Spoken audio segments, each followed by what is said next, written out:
afternoon. This is the House Committee on Corporations on this very balmy Tuesday afternoon in the committee room, at least. There's enough heat in this room that we can melt the rest of the snow outside. Wow. This is Tuesday, January the 26th, 2016. We're in room 203. We're going to begin with some votes on some pieces of legislation. First bill we're going to take a look at is bill number 7222. This comes to us from Representative Mello. It's an act to vacate the forfeiture or revocation of the charter of Hot Rides, Inc. Representative Trillo moves passage. Second by Representative Kazarian and Johnston. All in favor? Aye. Any opposition? Passes. Second, we have another bill from Representative Mello. This is bill number 7223. Corporate charter, an act to vacate the forfeiture or revocation of the charter of East Providence Towing, Inc. Representative Kazarian moves passage, second by Representative Trillo. All in favor? Aye. Any opposition? Passes. Next, we have a third one. This is a triple play for Representative Mello today. 7224. This is an act to vacate the forfeiture or revocation of the charter of East Providence Properties, LLC. Representative Kazarian moves passage, second by Representative Representative Trillo and Marcello. All in favor? Aye. Any opposition? Passes. What's going on in these provinces? Lots of things. And Representative Duffy Messier. I make a motion to hold all meetings for further Second. study. We have a motion and we have a second from Representative Phillips. All in favor? Aye. We will hold the remaining bills for further study. First, out of the batter's box, where is Representative Diaz? Right behind me. Representative Diaz, we're going to call you up to the front of the table. And we have bill number 7143 from Representative Diaz. This bill would provide that any lessor or secured party of an automobile that fails to provide proper notice of 1, default, and 2, opportunity to cure said default to a lessee or purchaser of an automobile would be assessed a penalty of up to $500. Upon the finding of violation by the dealer's license hearing board, the lessee purchaser would be provided an additional 20 days to cure the default. Representative Diaz. Thank you, Mr. Chairman and corporation members. Thank you, Mr. Chairman. Last year, I had the pleasure to see that this committee passed the bill, unanimous passed the bill in the House. And the reason it didn't pass in the Senate was because it was the late dates and I didn't have any sponsor, not because it was any issue. And the genesis of the bill is based on the experience some of the residents in my district and other parts of the city experience when they buy used car. The problem is sometimes some dealership just don't follow up what is in the law. And the law is very specific. You can see the number of the law at the beginning of the bill, but it's not imposing any fee for those who not complying with the law.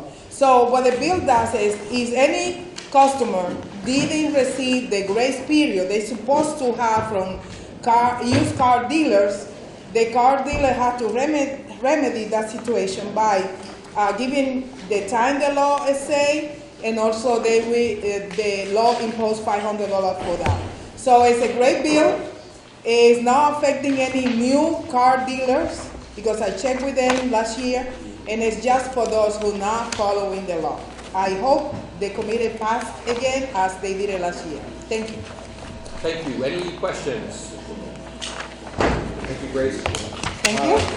We have 2 people signed up. Richard Beretta for the credit union. Is Richard in the room? Okay. Richard was in opposition. And we have Randall Rose. All right. We will hold for further study and move on to the next bill. Next, we'll hear from Chairman Shikachi on bill number 7158, which I believe is was introduced last year, and I believe we voted And passed it to the unanimously, floor. Mr. Chairman. 7158 would eliminate the need for a special election to create an opt-out municipal energy aggregation plan initiated by any city or town, subject to Public Utility Commission approval. Chairman. Thank you, Mr. Chairman, honorable members of the House Corporations Committee. I introduced this legislation on behalf of Colonial Power Group. There are some members here who will testify for it. As the chairman said, this committee and the House passed this bill unanimously last year. It was introduced by Representative Carnevale. I'm carrying the bill this year. And the short version is this, as the chairman said, would allow cities and towns to opt out of the requirement of a special election if they wanted to enter into these energy agreements. The people behind me will testify. I promise to be brief, so I appreciate the opportunity. I can take any questions if you have. The people behind me are probably better at answering than I am. But I think it's a good bill, and hopefully the Senate will see the wisdom that the House saw last year and pass it again. Thank you. Any questions for the chairman? Thank you. Thank you. We have David McCabe from Colonial Power. Mr. Chairman, if I could, Frank McMahon on Frank behalf McMahon. of Colonial Power. It's not often I get to say positive things in front of this committee, so I wanted to say that we're happy to Frank, be this is here. only the second time this year. I think it's a I'm record. counting. It's a record. As Chairman Sakachi noted, this bill was before you last year, passed. Last year we had widespread support. We will have the same support again this year from different mayors and town administrators. I believe Mr. Beardsley has signed up as well. But Mark Capadona from Colonial Power is going to speak, and I think we'll be pretty much good at that point. Okay. Thanks. Mark, good afternoon. Good afternoon, Mr. Chairman. This bill is really about choice and the lack of choice that Rhode Island currently has. Up in Massachusetts, about a third of the towns have now they have the exact same legislation. They don't have to have a special election. It still requires that the town go through a rigorous local process as well as a state process. All they're saying is don't add the extra cost associated with a special election with the current legislation in front of you. What it does do, though, it does allow the communities to have control over stability. If they want to do long-term rates, the energy markets are a fantastic spot right now to do a long-term rate and solidify something for a long time. Currently, you're at the whim of what National Grid has to do. It's not what they want to do, it's what's state regulated. This would allow communities, if they wanted to go a little bit greener or with a smaller supplier, they could do that. It gives them control. It also allows everyone to opt out of the program. It doesn't force anyone to do anything. If they want to stay with National Grid, this bill still allows that to happen. So really all we're saying is allow people to make the decisions on how they want to receive electricity and when and how the color of the electricity they want to receive. Currently, Rhode Island has this provision in the law that kind of handcuffs and puts extra cost on the municipality. And like I said, there are other communities in Massachusetts. It's literally taken off like wildfire. So that's kind of the 10,000 foot view of that. If people had questions, I'd be happy to answer any questions they might have relating to this. It was kind of quiet last year. Any questions? Thank you. And I had called previously on David McCabe. Dave, were you all set? Yeah, all set. Okay. We have Bob McCabe.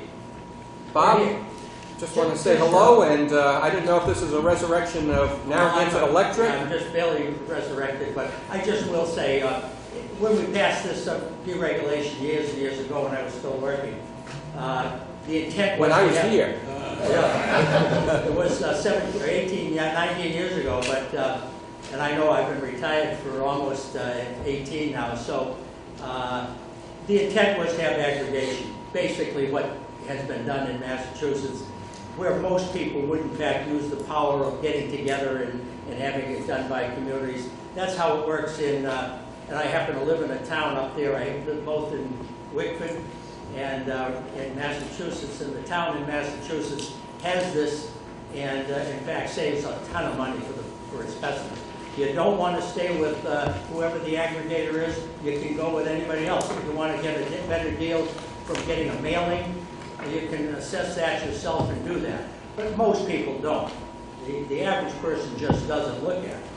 And so I think in my particular case, I'm electric heat, and it saves me a ton of money over National Grid's price. So I just am not tied to this. I don't have anything to do financially, so I just wanted to give my 2 cents. It's great to be back here in Rhode Island. It's been a long time. Welcome back. Dan Beardsley. Dan used to spend a lot of time in this committee years ago, boys and girls, but then he moved on to a different committee. You can blame your leadership for that, Mr. Chairman. Because you miss us, don't you, Dan? How they created a different committee. The bill before you, sponsored by Representative Sakachi, actually amends a law that was sponsored by a rep named Brian Patrick Kennedy back in 2000. Chairman Kennedy, at that time, wanted to provide the benefits of municipal aggregation to businesses and homeowners in the state, just as the legislature did back in 1997 when they passed the utility restructuring law. And because of the experience of the league in setting up an aggregation program, which to this day has saved cities and towns close to $42 million, Representative Kennedy back then wanted to replicate the same procedure so you could leave the current utility and go with the private suppliers. What happened was that back when he sponsored the bill and it became law, buying electricity was much different then. I had, when I put out my first contract, I had about 4.5 months to sign cities and towns up.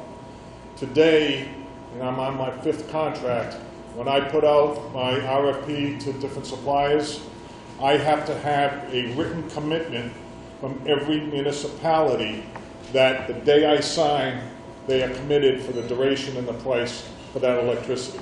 It's a totally different landscape today, totally different procedures. This bill would cut out, and it was necessary back then as a safeguard, but today it's totally unnecessary.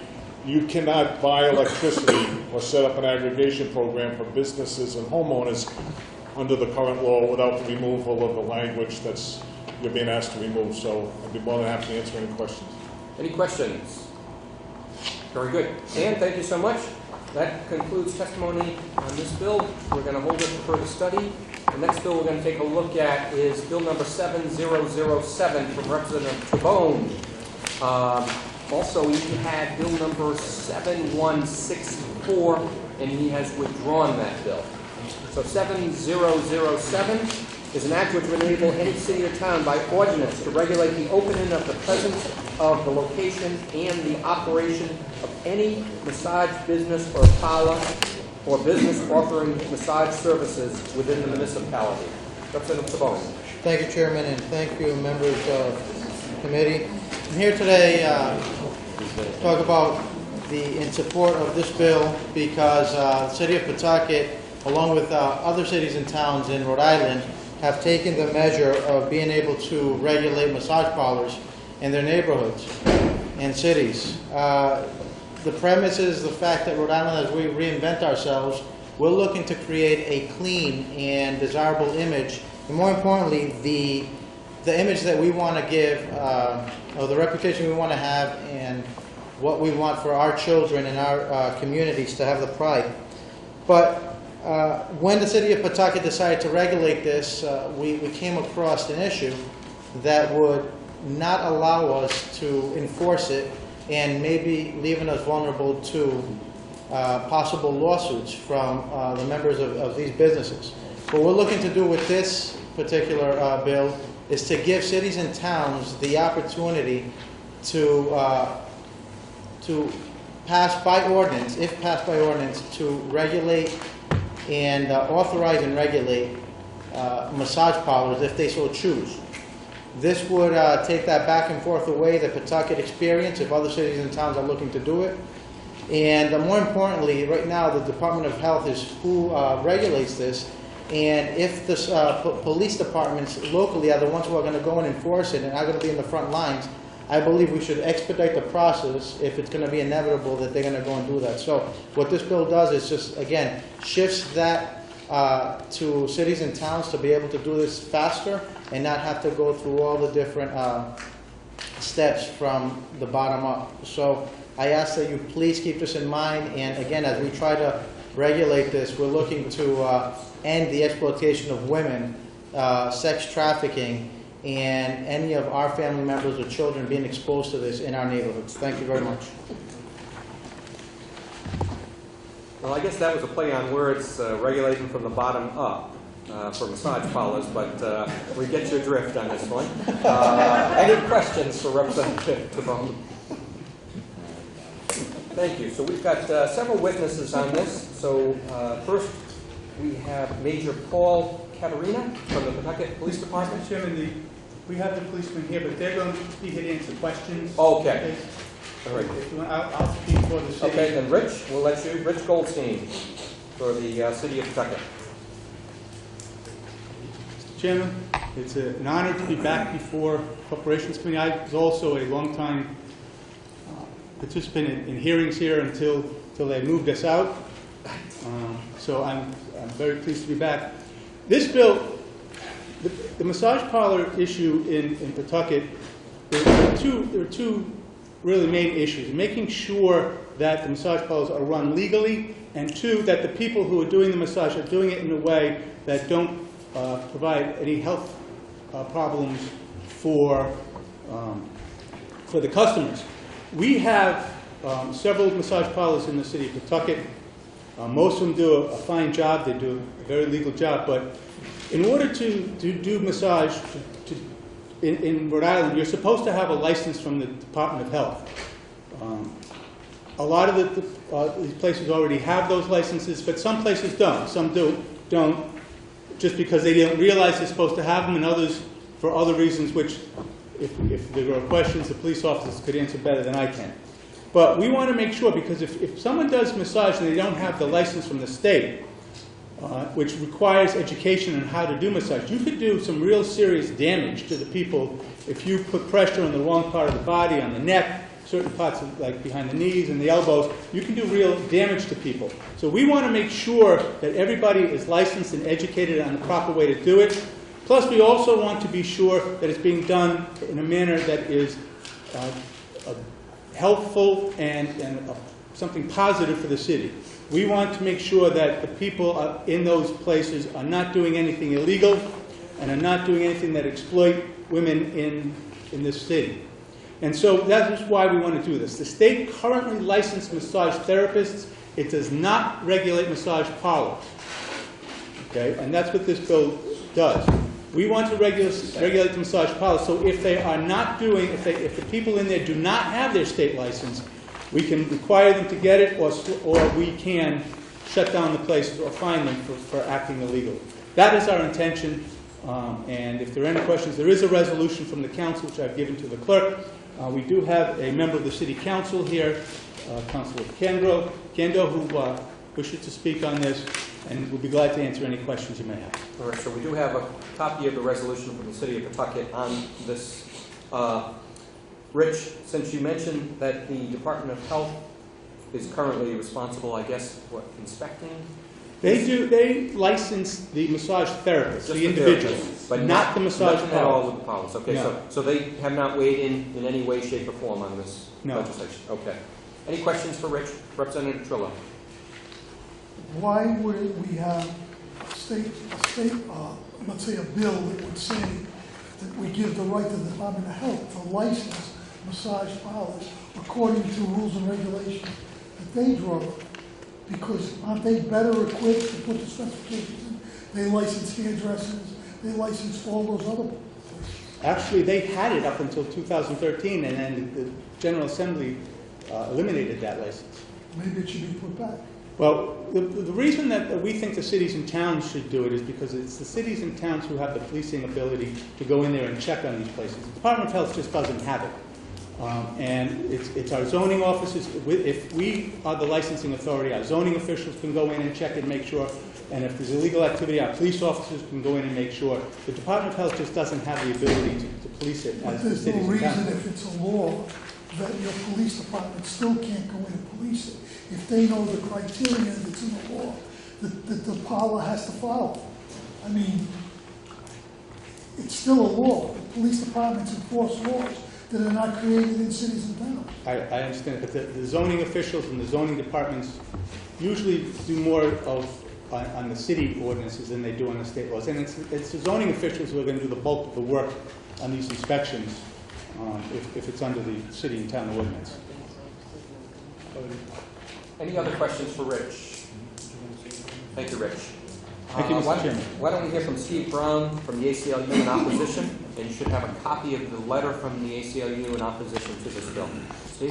Thank you, Mr. Chairman, members of the committee. As you indicated, we have submitted written testimony in opposition to the bill. And I want to first address the point that Mr. Goldstein made. He said this bill addresses regulating massage parlors and not the therapists, but that is not what this bill does. It allows cities and towns to regulate the therapists as well, and that is where our concern comes in. We specifically have concerns about the background checks that would be conducted on individuals. As you know, there are many, many laws, licensing laws in the state that set up criminal background check procedures. The massage therapist statute does the same. And the procedure is almost always the same.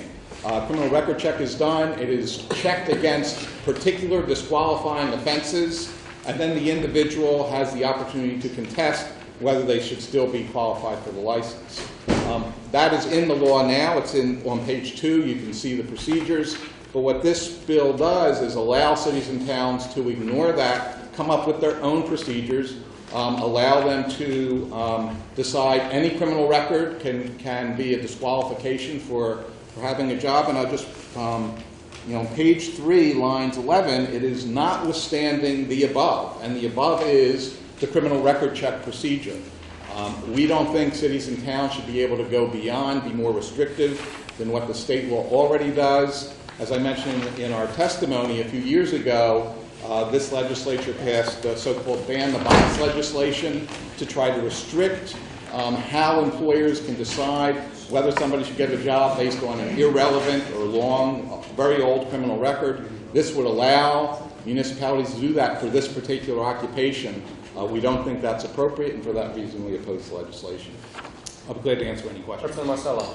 So if we're looking at the language, it does say notwithstanding the above, but it does say by regulating the opening, the presence, the location, And the operation.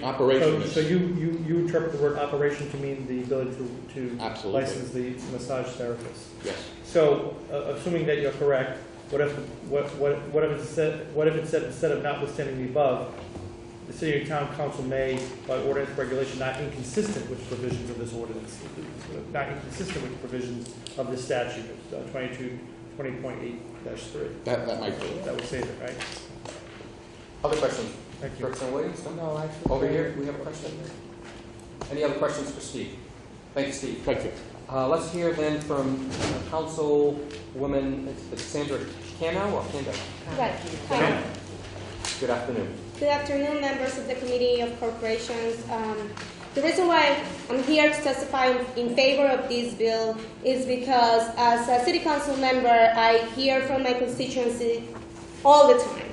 And this is a issue that is not only a Pawtucket issue, but a Rhode Island issue. And then we need to take care of it here at the state level. We already did what we needed to do in the city level because we thought it was so important for us to make sure that we protect the women that are targeted for sex trafficking, and it's most likely in the cities that have been affected for these massage parlors, moving from city to city in Rhode Island.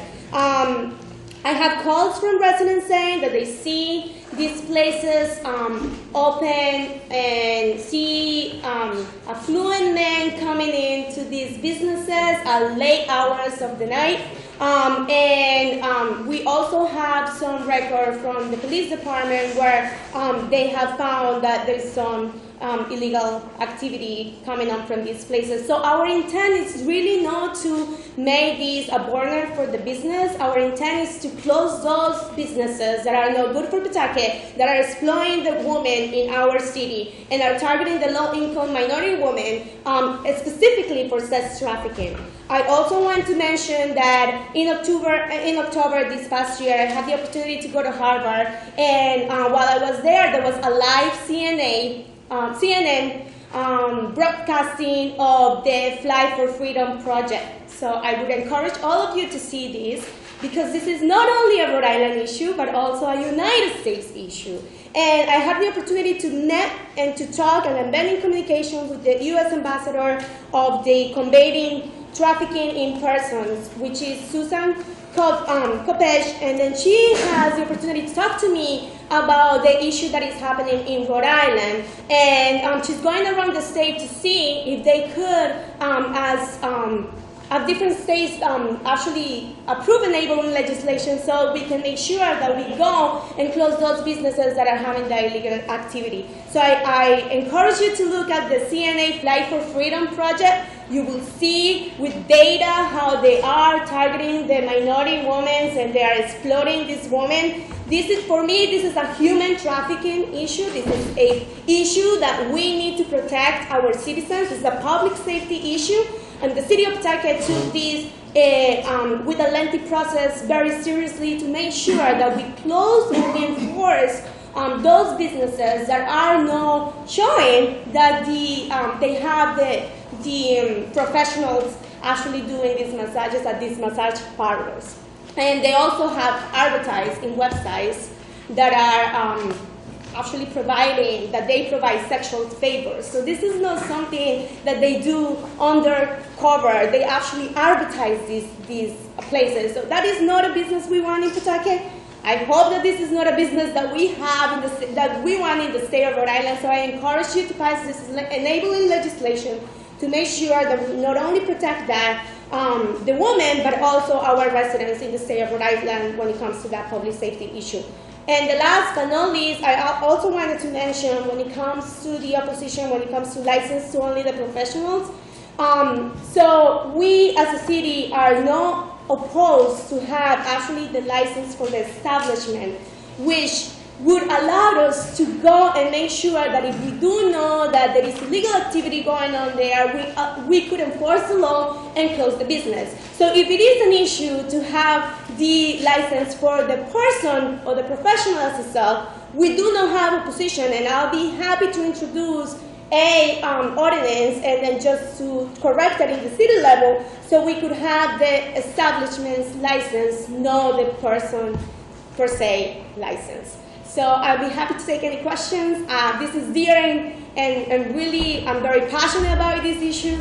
I'm here to protect and talk on behalf of the women that are actually getting exploited.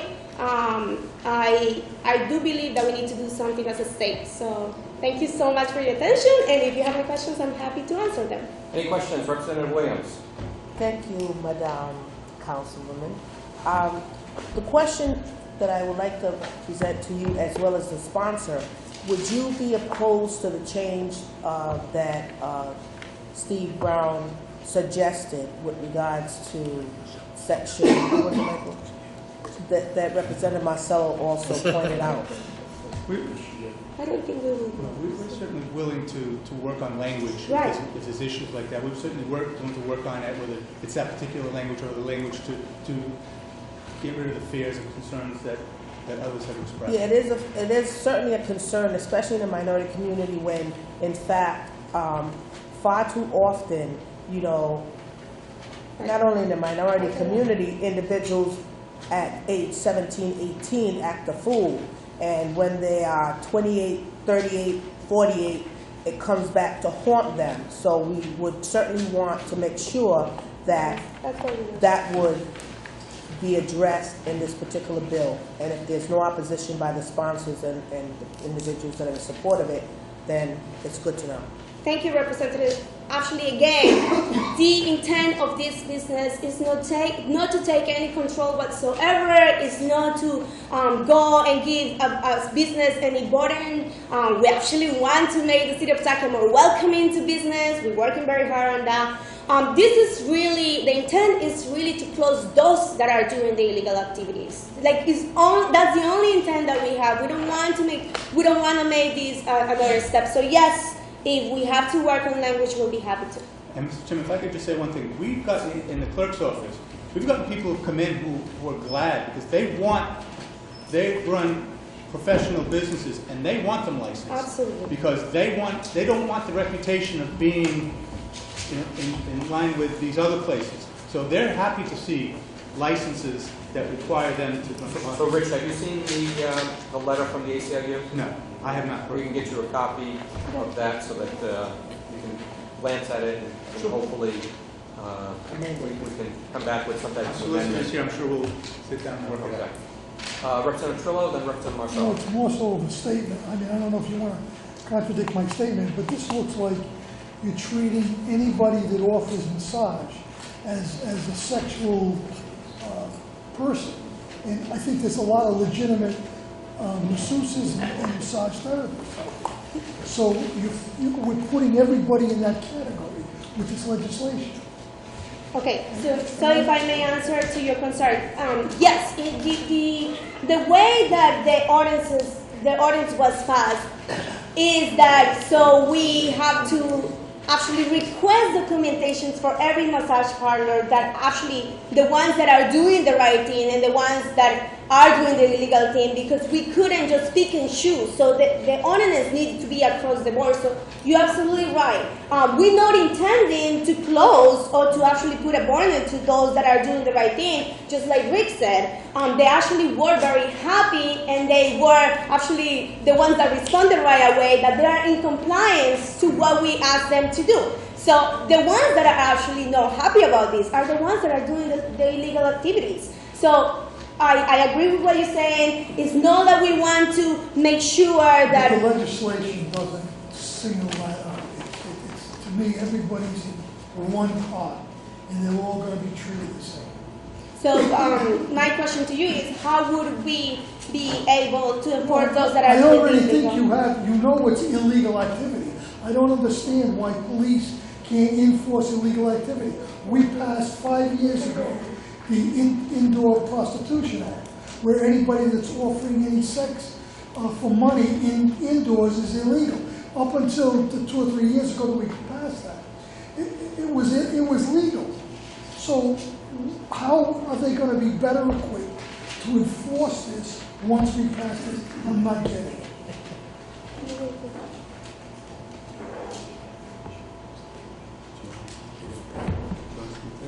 Do you want to speak to I can that? take, if you folks, I just want to go off of that. It's not as easy as you may think. It's extremely difficult to penetrate one of these, a massage parlor that's doing these illegal activities.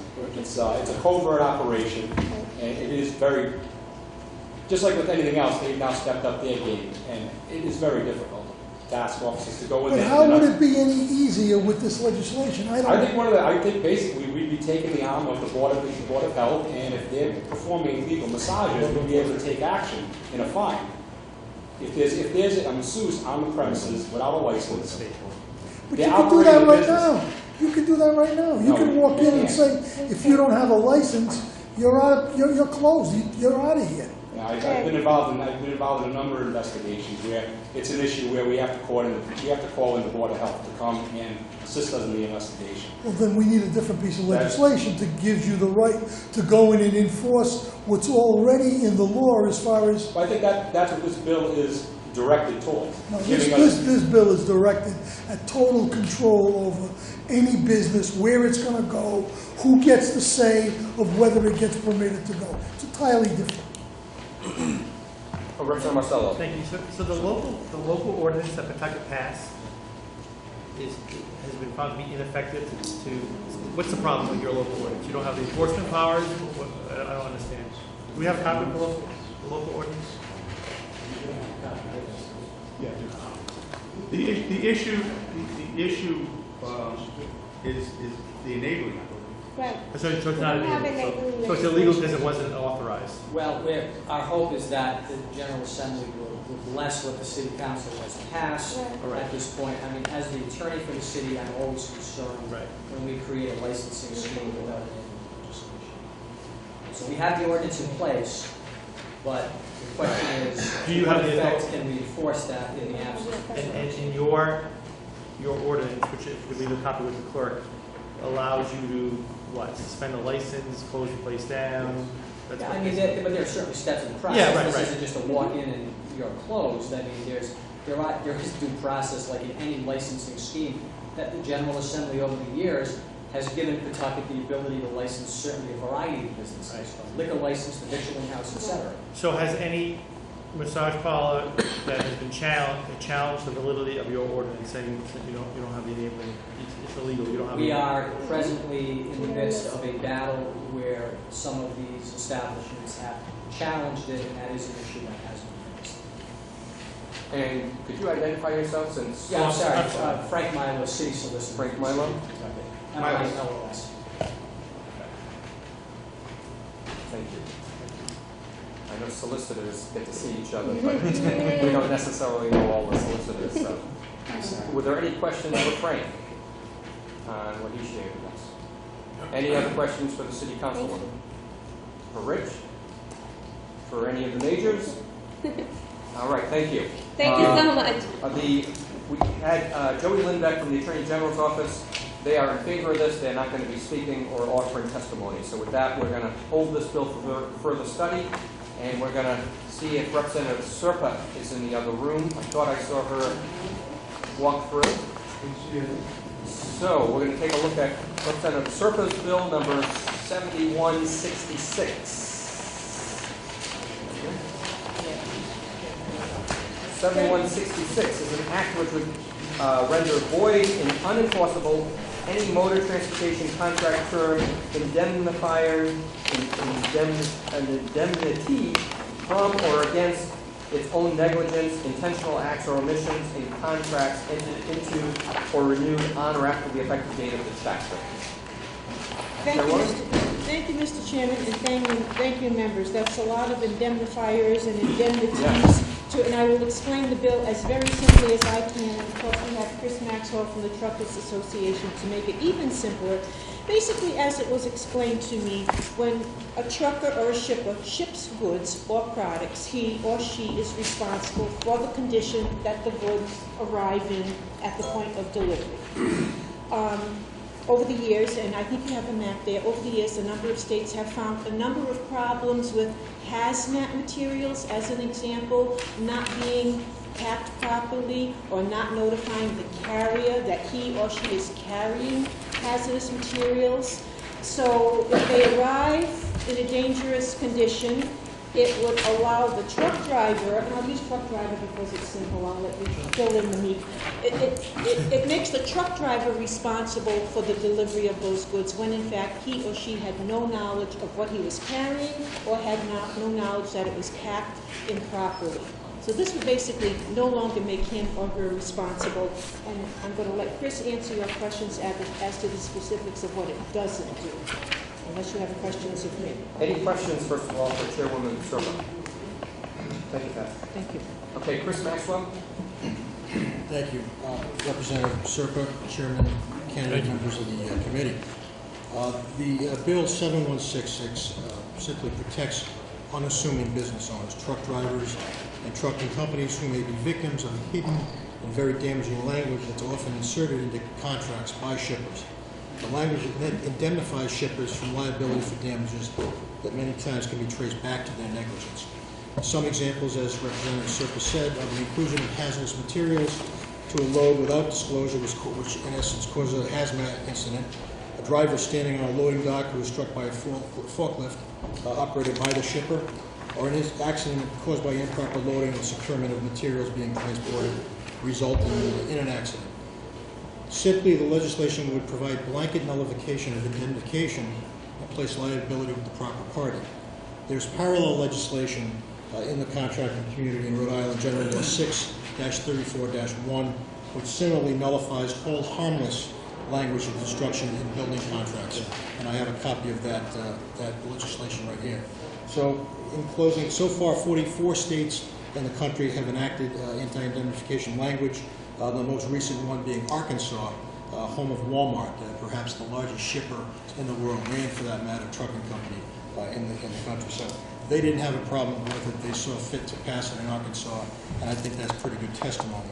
So I urge you to consider the passage of this bill. No entity should be given blanket immunity for the negligent actions. The legislation would never limit the ability of one party to sue another. It would simply allow the fault to be determined on a level playing field. So I would be happy to answer any questions. Any questions for Chris? Representative Marcello. Yes, sir. Thank you, Mr. Maxwell. First of all, nothing about tolls in this bill, right? Nothing. To be continued. All right, good.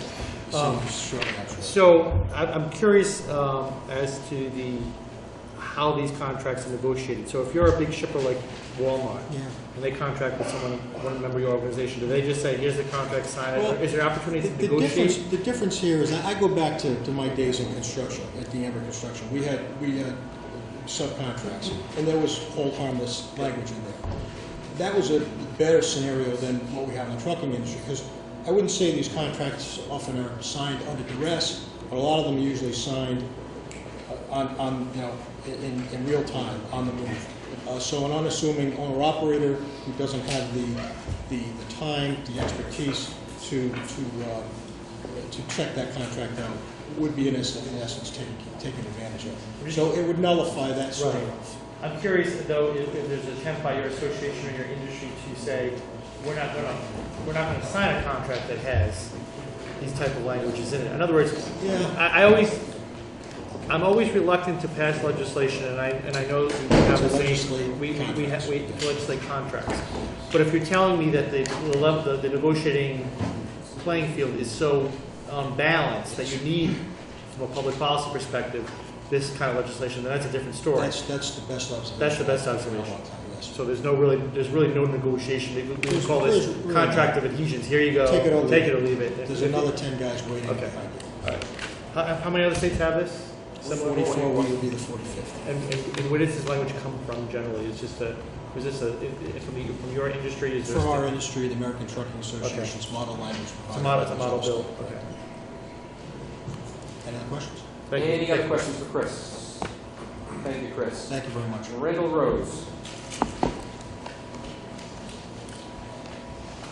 Thank you, Mr. Chair and members of the committee. I'll be pretty brief. Previous witnesses, and especially Representative Marcello, have already said a lot of what I would have said.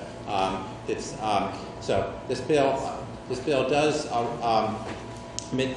make the operator liable for things that are not the operator's fault. It's a provision in the contract where the operator agrees to hold the shipper harmless for anything that's maybe the shipper's own fault. And so basically, this is one problem with this bill is these are the kind of terms that are often imposed on small business. Small business owners are often forced to sign these kind of contracts when they're dealing with the big guys. They say they have to that the small business has to hold the big business harmless, even for things that are the big business's fault. I think that's bad public policy, and as Representative Marcello says, you really don't have an opportunity to negotiate these things away in many situations, including this one. So I do think it's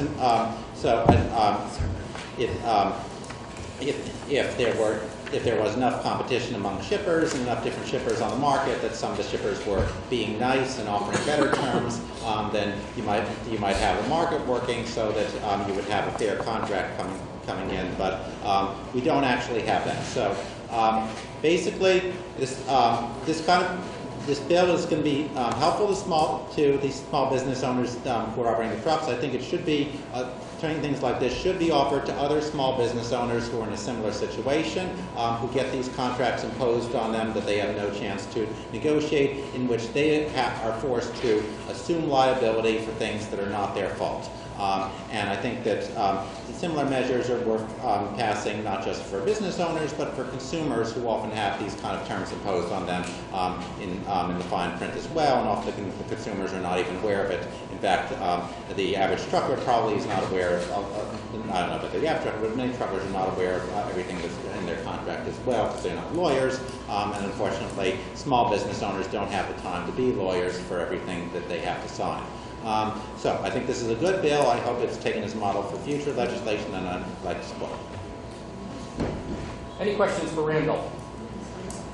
Thank you, Randall. And the other bill that you had signed up for, we have already gone past. So. All right, we're going to hold that bill for further study. And because I just saw this lady come in with her suitcase, I think she's thinking she's going to stay overnight. So I think we're going to get moving on to the telemedicine bill, number 7160. 7160 is an act which would require all health insurance policies, plans, or contracts issued, reissued, or delivered on or after January 1st, 2018 to include provisions for the reimbursement of telemedicine services in the same manner as such policies, plans, or contracts or reimbursed for healthcare services provided for in-person consultation or contact. This bill we actually passed last year.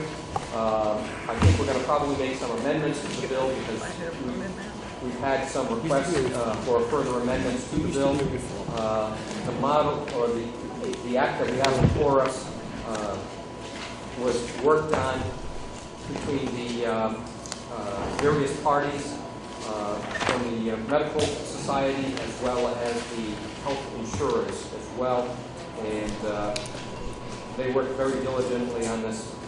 Unfortunately, we hit the end of the session last year, and then we had the chicken coop issue. So that being the case, this is an important enough bill, and most of the people who are going to be speaking today are signed up in favor of it. So first person I'm going to call on is John Tomaso from AARP. John. And John used to be in a different agency of state government as a lobbyist up here. So John, nice to see you back. Thank you very much, Chairman. Mr. Chairman, members of the committee, my name is John D. Tomaso. I'm Associate State Director for AARP in Rhode Island. On behalf of the 130,000 members of AARP in Rhode Island, I want to say that we're in support of this bill. It helps with the care recipients in that it breaks down the barriers they need for their care. It also helps the caregivers because it gives them the tools they need to keep their loved ones in their communities and homes. I'm not only employed by AARP, I'm a caregiver myself. I have an 87-year-old mother that I bring regularly to a neurologist. When I bring her there, I take her, she lives in a split-level ranch. I have to move her from a chair lift that we have to bring downstairs into a wheelchair, into the car, to the doctor's office, take her out, back into the wheelchair, and into the doctor's office. When she goes to the neurologist, she is then given a cognitive exam. There is no physical exam, it's just a cognitive exam. And then we leave and we go through the whole process all over again with the wheelchair and the chair lift and the walker.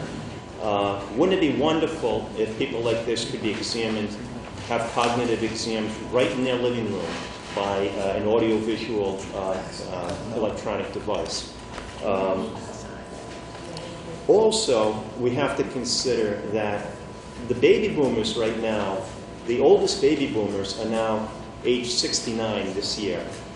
So we actually have two generations. We have the baby boomers who are getting older, and we have their children, I mean their parents who are still living. So we really need to consider there are so many more people that need care that we need to find technology to address these issues. We know that this bill is not going to cover all of the people that need care, but it opens the door. And we feel that a common sense approach that opens the door will open that door even more. I just want to read one sentence. I'm paraphrasing it, something that I read a couple of days ago that I thought was really appropriate. We need technology to help us manage as a society in assisting aging populations live in dignity and health. And I think that towards this end, telemedicine is something that would be very helpful. Thank you, Mr. Chairman. Thank you. Any questions? Thank you, John. Again, I think this is very, very important. I think right now there's over 30 states that have adopted some form of telemedicine. Rhode Island, we're an outlier at this point in time. We have got to get on the right page, and especially with our aging population in the state of Rhode Island, this makes it more important than ever before. It also is important for some of those communities that may not have access to the type of health care. And I speak specifically of the island communities like Block Island, where this can be a substantial benefit. So we're going to continue on with our testimony, but again, I think this is a very, very important piece of legislation as we move forward. Sean Donahue, Blue Cross Blue Shield. Thank you, Mr. Chairman. Mr. DeTroy made me promise to defer to him, but I don't see him present, so I'll continue with your permission. Yes. Blue Cross Blue Shield, last year when we were before you on this bill, said that we had piloted a telehealth program for some of our larger accounts. I can report that as a result of that pilot program, we've now expanded telehealth to our entire commercial market, which is our fully insured accounts. It's been very well received by our membership, and it is not going away. It's going to be part of the way we deliver care. And at the chairman's direction last year, we were told to sit down with the Medical Society and try to work out a workable compromise. That's the bill you see here before you. I'm told by Mr. DeToy that that needs to be changed. We're happy to look at the changes he suggests, but I can't say we signed off on it because I haven't seen those. I can tell you we have embraced telehealth. We're moving forward with it, and I'm happy to answer any questions you might have. Great. Any questions for Sean? Thank you, Sean. Thank you, Mr. Chairman. Next, why don't we hear from Nicholas Oliveira, representing the Rhode Island Partnership for Home Care. Thank you, Mr. Chairman, members of the committee. My name is Nicholas Oliver. I serve as the Executive Director of the Rhode Island Partnership for Home Care. My organization represents home health care and hospice providers. We provide over 1 million home care visits a year to approximately 20,000 Rhode Islanders, most of whom are homebound. We're supportive of the bill for all the reasons stated. Our request is similar to our request during the hearing for this bill last year, is for 2 minor amendments. One is to expand the definition of healthcare facility so that it would have parity with the definition of healthcare facility under the Department of Health's licensing statute to include home care, home nursing care, and hospice providers. Under the current bill, it does not have the 3 licenses for home health care included.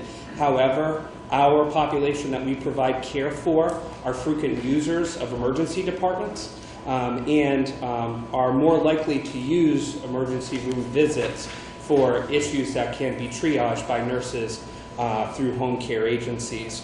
This is a great way, by expanding it to those 3 licenses, to be able to reduce healthcare costs in our state healthcare system by triaging those that are what we call high utilizers to emergency visits.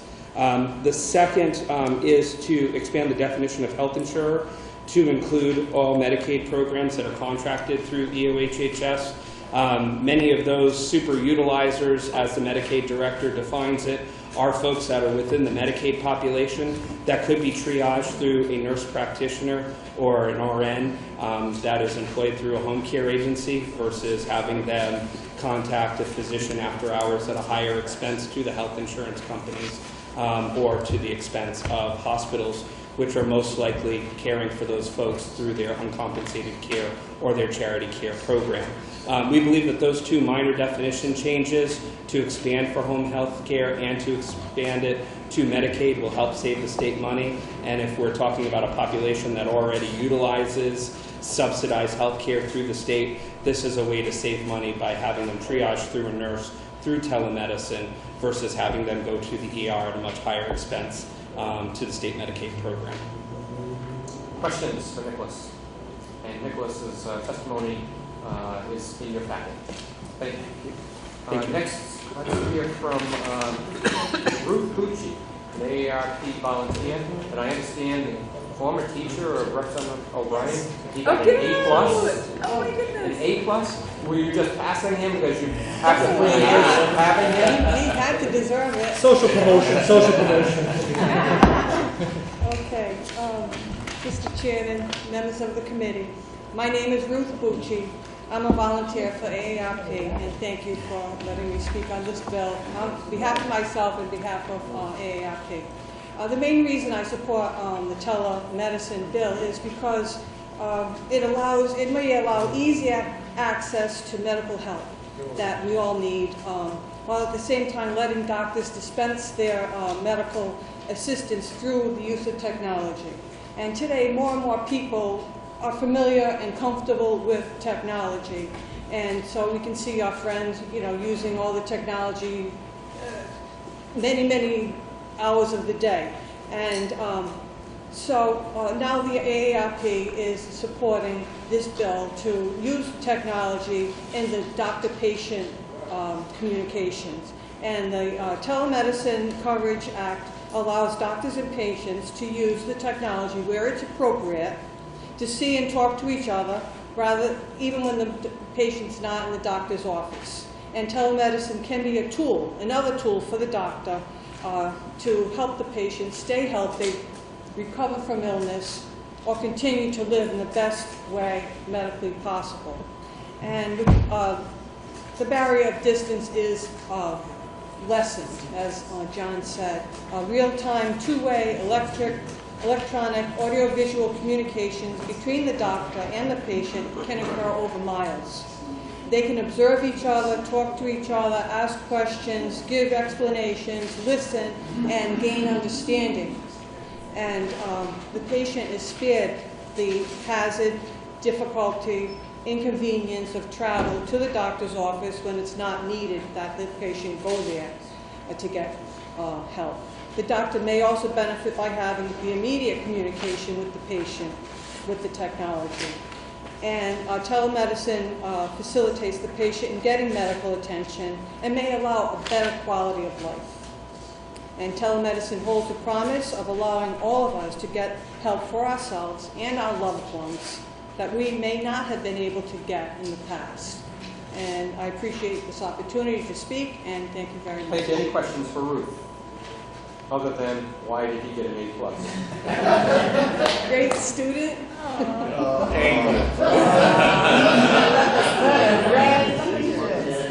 Let's next hear from Mike Ryan, Delta Dental. Mike has submitted a written testimony on this. Anything you wanted to add, Mike? No, I think the letter echoes a lot of the positive things you've heard about the bill. Just note that at the end of the letter, there's a suggested technical amendment, but Delta supports the legislation. Thank you. Let's hear from Susan Orban. She's with the Washington County Coalition for Children. Is Susan in the room? If not, Susan provided us with written testimony. It is in your packet. Next, Cecilia Pelkey from Hospital Association. Chairman, members of the committee, I'm Cecilia Pelkey from the Hospital Association.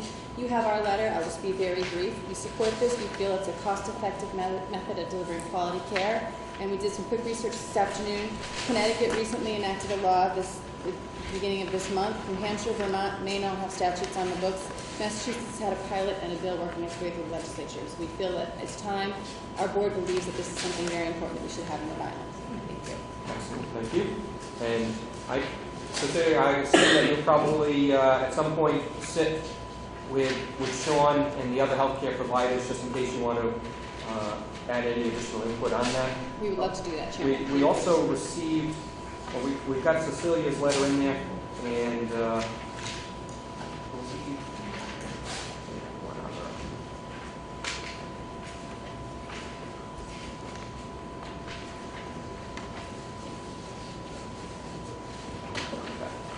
next then, let's hear from Tara from OHIC. And there should be a letter in your packet from Tara. Good evening, Chairman and members of the committee. OHIC supports the proposed legislation. We believe this would be a very beneficial service for the patients, and it's in line with the state innovation model as well. Just a couple of things that we just want to ensure through this legislation, that the healthcare providers that are practicing and offering these services meet the state requirements, their state statutes and requirements, as well as being board certified to practice in the areas that they're offering these services, and also that those healthcare providers also meet the credentialing requirements of the carriers that they're contracting with. We just want to make sure that the patients are protected by the services that they're being provided through telemedicine. And one thing to be mindful of is the mental health parity. So it's really important that both medical and mental health services are going to be offered through telemedicine. And I did receive correspondence from Steve, what is her name? Your good friend, Steve DeToy? Yes, I'm sorry, Mr. Chairman. Your good friend from the Alfred School of Medicine who contacted me? Dr. Kiesling. Okay. Louise Kiesling. Who specifically asked about the parity issue. Yeah. So, thank you. Any questions for Tara? Thanks. Thank you.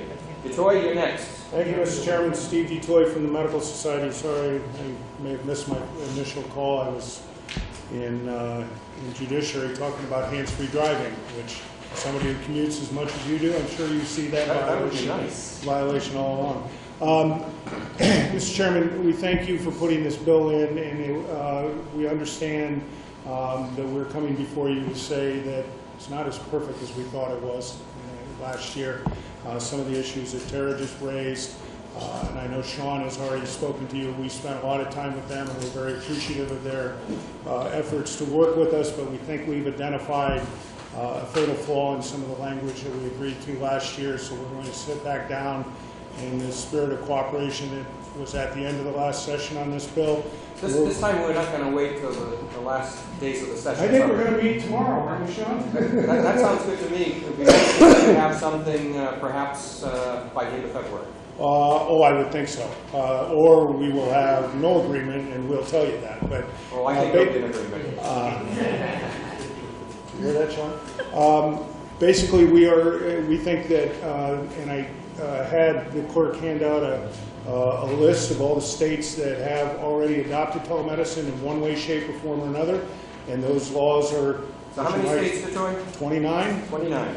10 of them last year. 6 of those 10 last year used the same base model bill that we started with last year, that we want to start kind of going back towards that to talk about parity of coverage, for one thing, and parity of reimbursement, and how the best way to do that without throwing our healthcare insurers into oblivion. So I appreciate your time, and I'd be happy to answer any questions. Any questions? Thank you. Thank you, Mr. Chairman. We are going to hold this bill for further study, and we look forward to getting a nice revised version that we can send to the floor.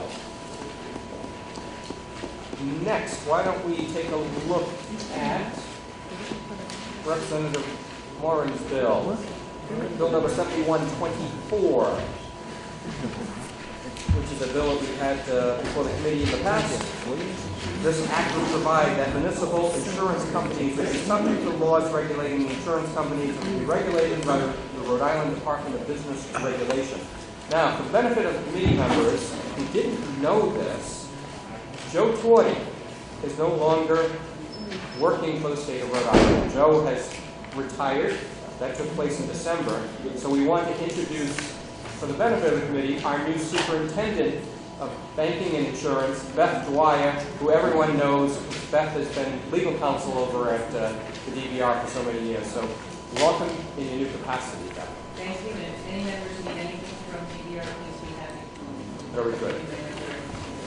So this piece of legislation, 7124, I know was introduced by request by Representative Moran. Correct. And I will turn this over to you. Thank you, Chairman. Just so I'm not redundant, I'm going to just defer to the witnesses to keep this meeting going. Okay. So why don't we begin then with Doug Brown.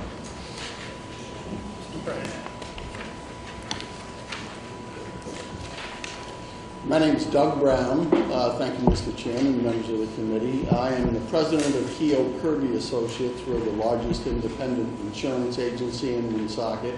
I'm also the past president of the Independent Agents of Rhode Island, and I've served on the Governor's Insurance Council under 6 straight governors, and now serve as vice chair of the Governor's Insurance Council for Governor Raimondo.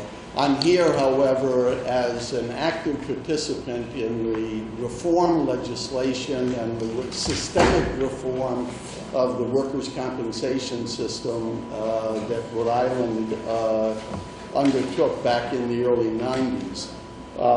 My biggest concern about the fact that the Interlocal Risk Management Trust is unregulated, totally unregulated, lies in the workers' compensation arena, where insurance companies who play in that marketplace are expected to be around in the 5 years and 10 years and 20 years in the future to be able to make an injured worker and or their survivors whole.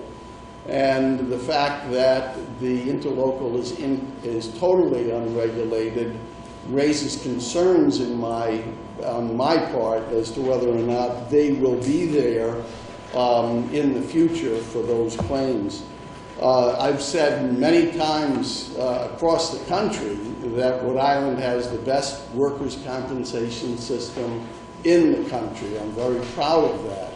However, if someone were to ask what was the condition of the Rhode Island credit unions back in the 1980s, people might have said that it was robust and healthy.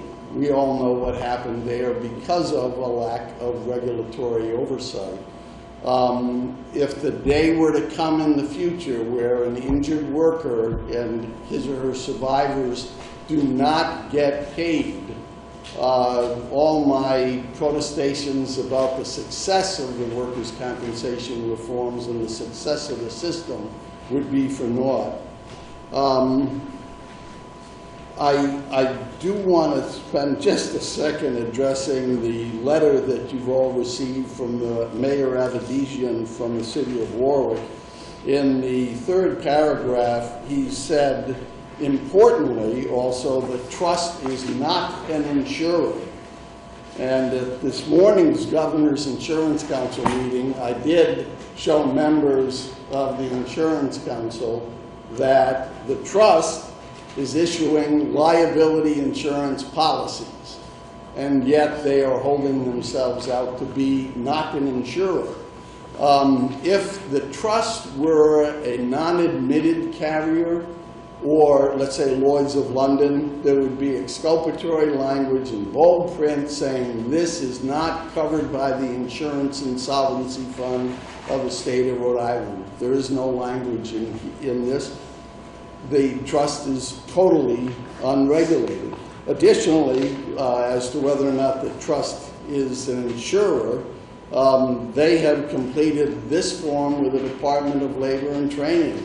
That is the Licensed Insurers Assessment, wherein they have stated to the Department of Labor and Training that they've issued 173 workers' compensation policies in the state of Rhode Island. And we have no way of knowing whether or not they will have the financial capability in the future to address all of those employees that are covered under, and those are municipal employees, state employees, municipal and special purpose and school district employees throughout the state. Thank you very much for your time. Any questions? Any questions? Representative Marcelo. Thank you, Mr. Brown. Your analogy to the credit union is a little disingenuous, if you don't mind me saying that, because the credit unions were regulated by the state of Rhode Island. There was a banking, they were regulated by the DBR, were they not? There's some question as to the extent of the. But they were regulated, right? They had regulated. That's a very important point, because the trust is totally without regulation of any kind. Are you aware of any?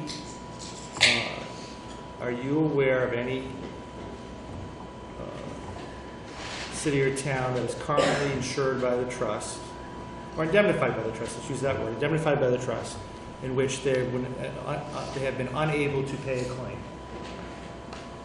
I am not. However, I am aware that the similar entity in the state of New Hampshire has basically closed down because the regulators in that state have said that, the regulators have urged them to stop writing business. I will say as well that the State of Kentucky School Boards Association Workers' Compensation Pool has run up a deficit of $50 to $70 million. Are you aware of any deficit that's being run up by the Rhode Island Worker Trust?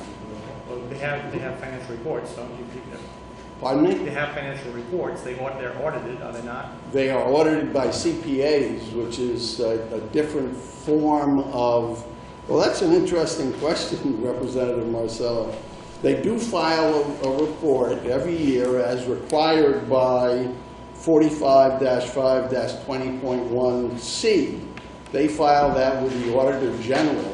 I contacted Auditor Hoyle last week and asked for the most recent copy. It has not yet been filed. Even if the report gets filed with the Auditor General, there is no regulatory oversight as to what's in the report, including, I would like to note, a significant portion of their assets that are listed as being asset-backed and mortgage-backed securities. As of June 30th, 2014, that was $9,576,000. Those are effectively known as derivatives, Representative. Thank you. The, someone who has a long experience in the insurance industry would know that the trust was created by the legislature at a time when regulated insurance companies, of which you sell policies or had sold policies, had left the Rhode Island market. Correct. Right, they left because the regulated insurance companies, Especially in the workers' right, workers' compensation. comp and cities and towns, I remember school districts searching for policies of insurance issued by regulated insurance companies for injuries for sports, athletics, football, hockey, stuff like that. They just left. And if you recall, they just they couldn't get insurance on the open market that was reasonable, that was affordable, and that was supported by tax. So the General Assembly then stepped up and said, you know what, we have a problem. We're going to create this pool of cities and towns, and we're going to pretty much be self-insured, regulated by the state agency. That's the history of it, right? Things have gotten better for the trust. Things have gotten better for the insurance market, correct? Correct. How much of your, I don't mean your personally, but how, at one time, how many cities and towns did your agency insure before the trust existed? What was your percentage? Percentage as Percentage of total portfolio. I know that back in the 80s we insured the city of Woonsocket. Yeah. I know currently the city, the workers' compensation is with my agency, as is the town of Warwick and the town of Lincoln and the, excuse me, I said the town of Warwick, the town of Cumberland and the Cumberland School Department. So those were the cities and towns that you once. No, that we currently insure. So even with the competitive market, the trust, you're not shut out of the market. Oh, no, not at all. Okay. No. So what your concern is that they just remain unregulated. Correct. Okay. Thank you. They're making promises to injured workers that I'm quite comfortable if injured workers, injuries are sustained by employees of my clients, that those injured workers 5 years, 10 years, 20 years from now will be taken care of. Well, that's because we have a fallback. If your insurance carrier can go bankrupt tomorrow, correct? If you're Actually, policy, it can't. Well, they can, right? Beacon, no, it not can't. Beacon, but what if private No, policy? it is Beacon. Okay. Oh, it is Beacon. Yes. But if it's a private insurer, they can go bankrupt tomorrow. That is correct, and then there would be an insurance insolvency fund. Exactly, which we have, which the state has set up. And which does not cover the interlocal trust. Thank you. Any other questions? Thank you. Ian Ridlow?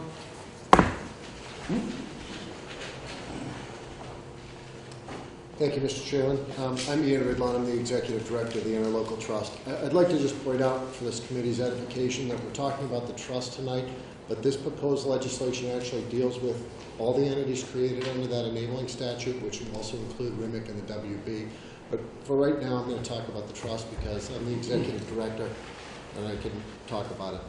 Mr. Brown just told you his concern about the trust being regulated is where are we going to be 5 years from now, 10 years from now, 20 years from now. I can tell you that right now the trust is in its 30th year of operation. We are as strong as we have ever been in all of our pools.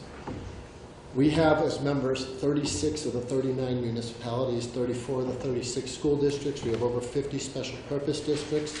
In this day and age of shared services, we are actually the quintessential example of intermunicipal cooperation. We are a risk-sharing pool. We are not an insurance company. And we can say, yes, there is a policy. That policy is for guidance purposes for our members so they understand what the shared coverages are. We have to come up with a document. We need to show them what those shared coverages are. What I'd like to hammer on tonight, and I'm going to keep this brief because I've testified in opposition to this bill for the last 2 years, and the testimony is the same. We are financially strong, and we have continued to be, and we get stronger and stronger.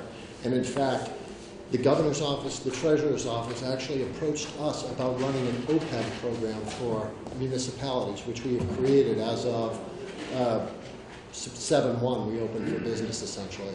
And the enabling statute was reflected to amendment.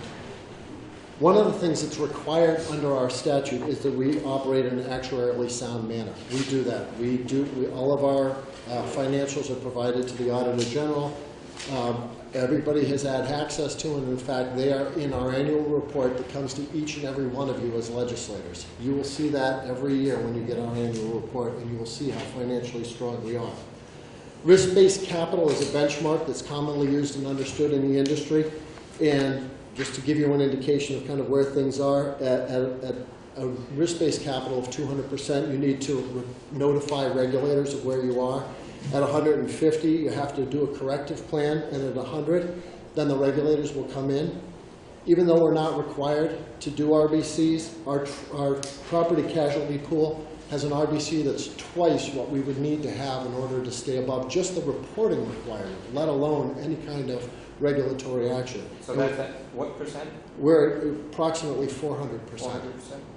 400%. And with respect to our health and dental pools, it's more than 3 times. We're actually at about 720% RBC. So our programs could not be any stronger. With respect to the property casualty, which includes our workers' comp, if you look at our surplus to self-insured retention, the benchmarks are generally, when you look at what your self-insured retention is, how many hits can you take to that? Okay, and for a benchmark, it says if you can be between 5 and 10 hits to that, you know, you're in a good position. We are currently in a position where we could take 23 full shots at our self-insured retention. That's what kind of surplus we have, and that's how strong the trust is financially.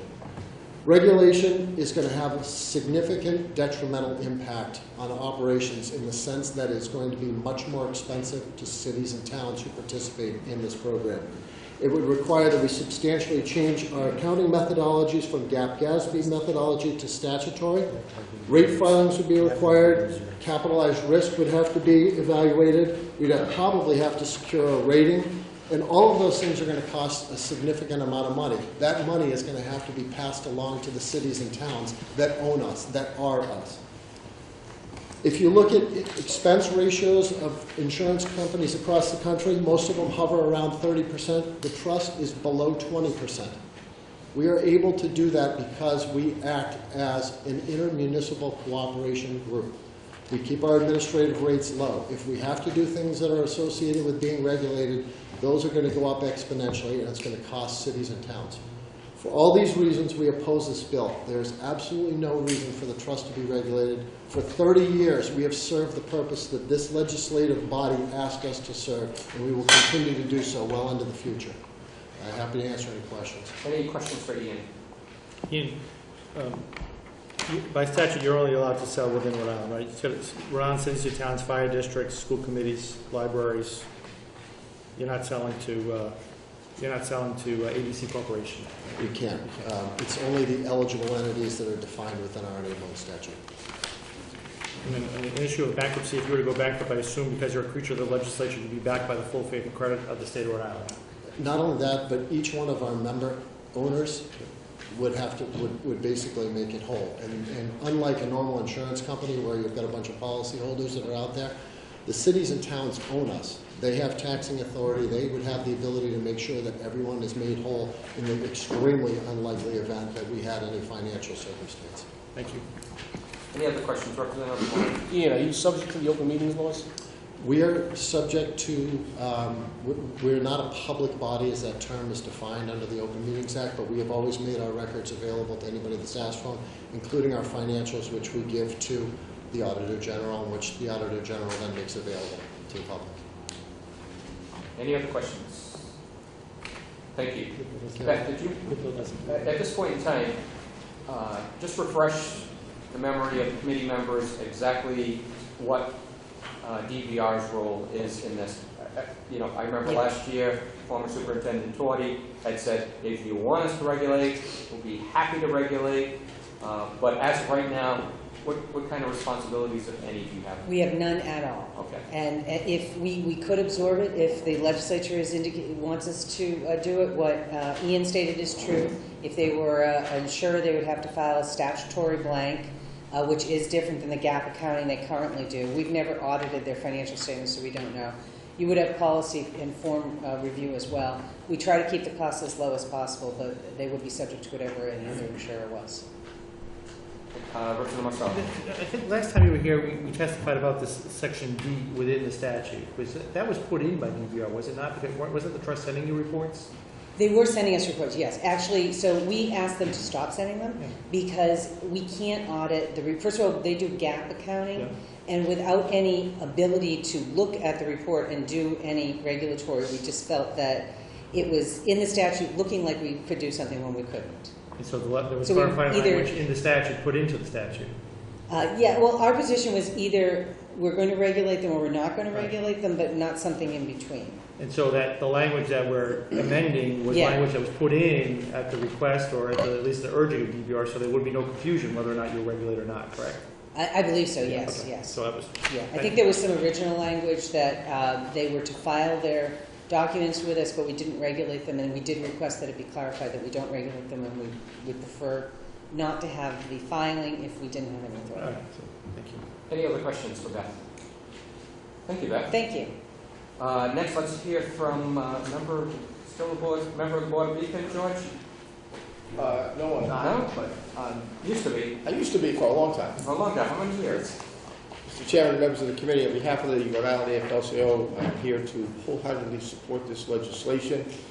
And I think it's very unique to see labor and the insurance agents working together, as we have for many, many years in the workers' compensation reform. Doug mentioned that there were 173 policies. Currently, the Interlocal Trust is writing $6.2 million worth of workers' compensation business in the state of Rhode Island. That's the most recent figure I got from DLT. They clearly have found a niche where they're not regulated by anyone. They don't qualify at the moment as a self-insurer, as any other self-insurer would have to be verified by the Department of Labor and Training. If you're a group self-insurance, which I think that they clearly would fall into, then they are regulated by DBR. So they're kind of like hanging out there. So the question I have, and Doug raised it too, what are their reserves? What is the protection so that if something were to happen, workers will be taken care of? It seems to me in this day and age that, they've done a great job, we think. We don't have any reason not to believe it. But in the interest of transparency and in the interest of all of us knowing what is happening at this particular organization, which sells 3 or 4 types of insurance policies. I don't know, get into the legality of whether it's a risk pool or an insurance policy, but they are clearly providing workers' compensation insurance to the tune of $6.2 million. And in the interest of working people, we would like to find out, how are we protected if something were to happen?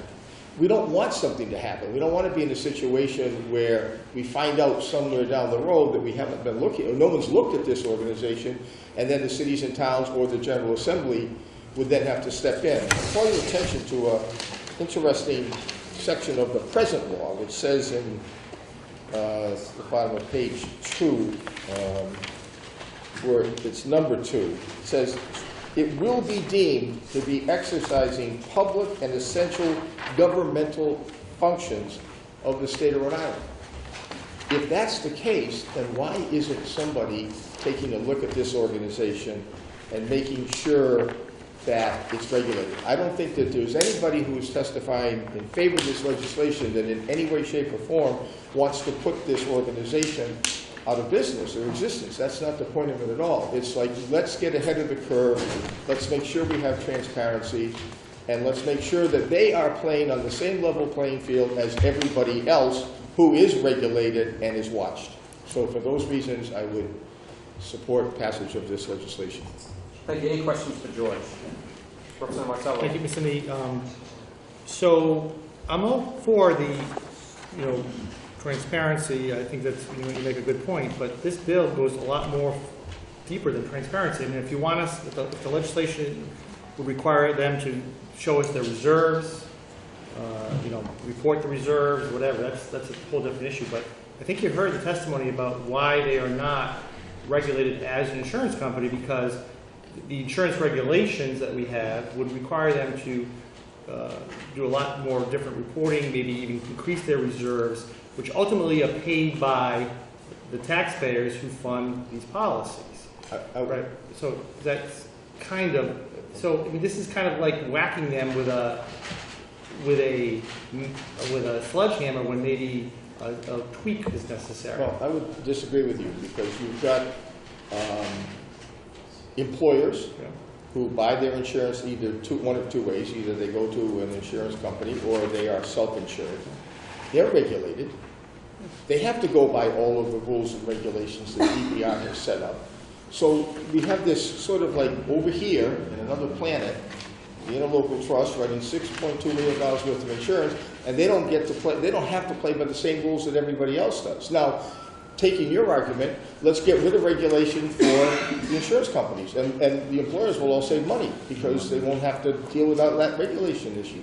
In the long run, this is about transparency. This is very similar. I know you took exception to it, but RISDIC happened and we didn't kind of look in it. I mean, I'm not saying it's going to happen, but let's get ahead of the curve. And either we're going to have regulation for everybody or regulation for nobody. I'm in favor of everyone, just for the just in case you thought I might have slipped here. Any other questions, Mr. George? Thank you, George. Thank you, Mr. Chairman. Let's hear from Dan Beardsley again tonight. The League of Cities and Towns.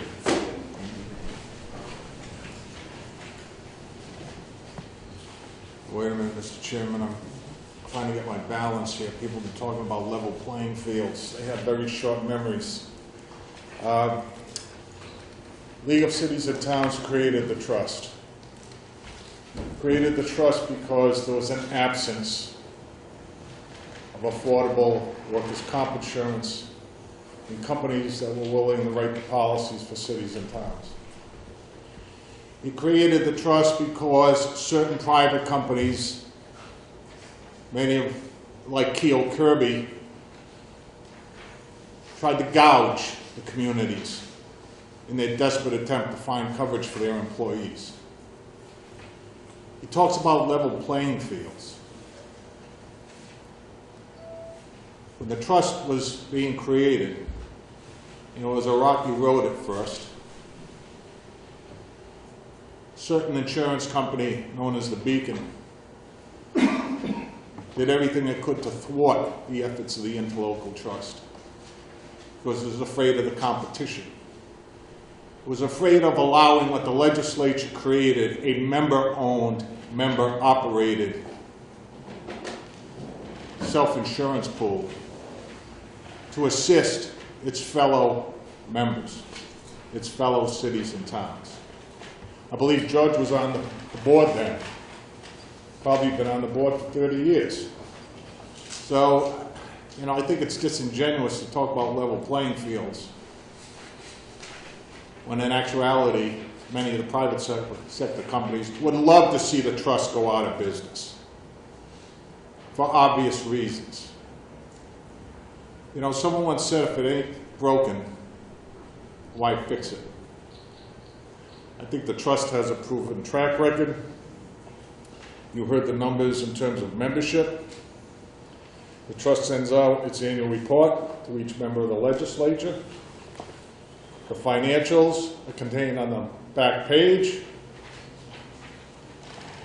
If, as Mr. Brown worried, I think his opening statement was, they're expected to be around. There's no guarantee. Well, I've been at the League of Cities and Towns 42 years. I haven't heard any rumors of any communities in our state seceding and going to Massachusetts or Connecticut, so I don't know where the hell he thinks they're going. It's not going to happen. There's nothing to worry about. I'm more than happy to answer any questions. Questions for Dan?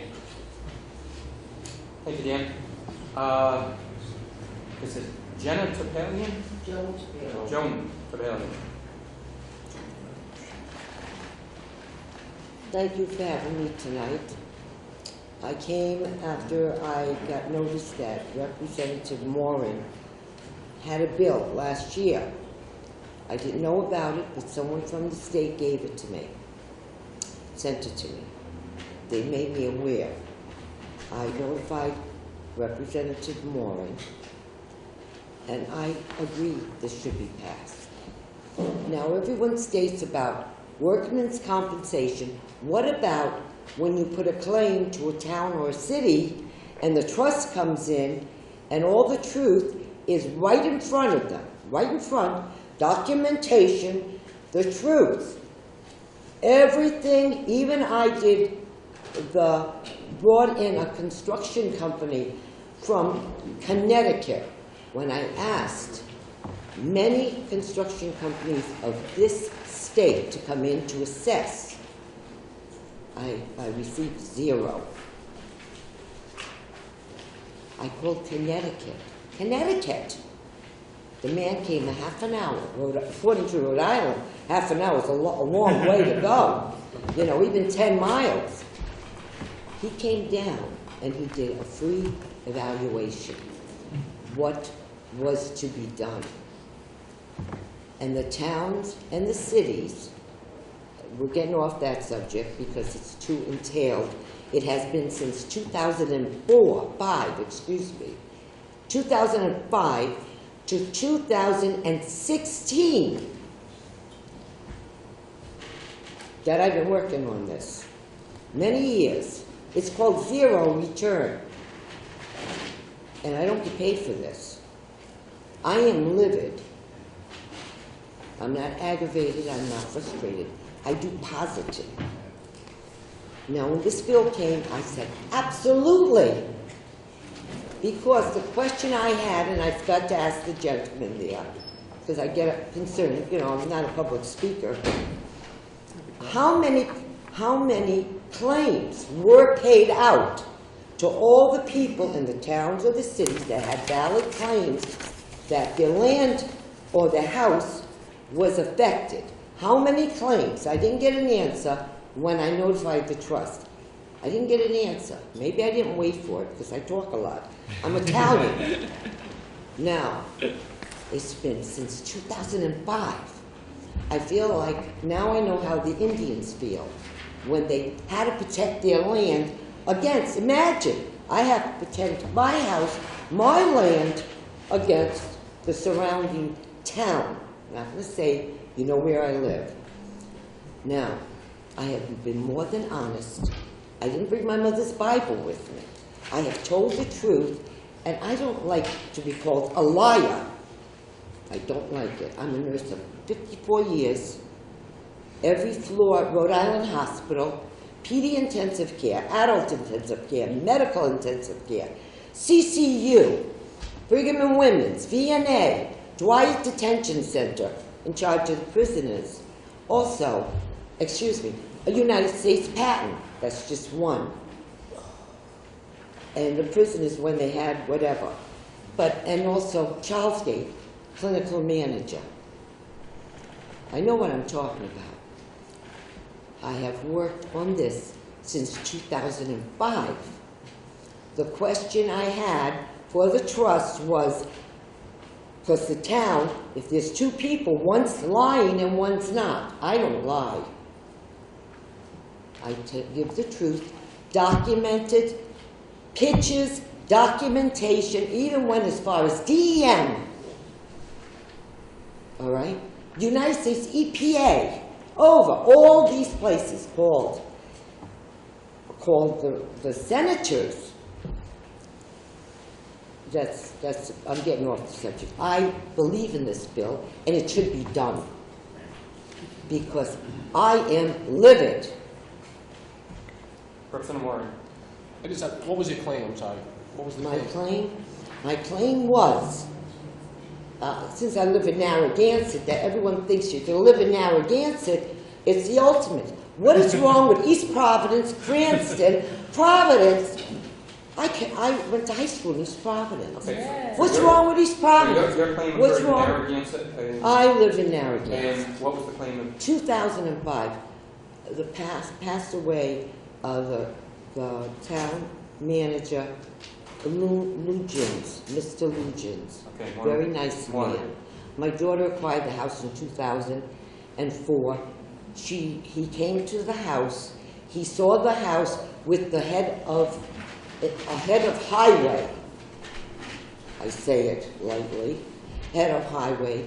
I watched. Didn't say a word. I listened to what he had to say. Then I called the council lady, very nice lady, and she said, we're going to get money. We're going to get funding. We're going to take care of this problem. Are you sure? Just wait. Well, of course, 2005 to 2010, reports, police reports. I have about 20 of them.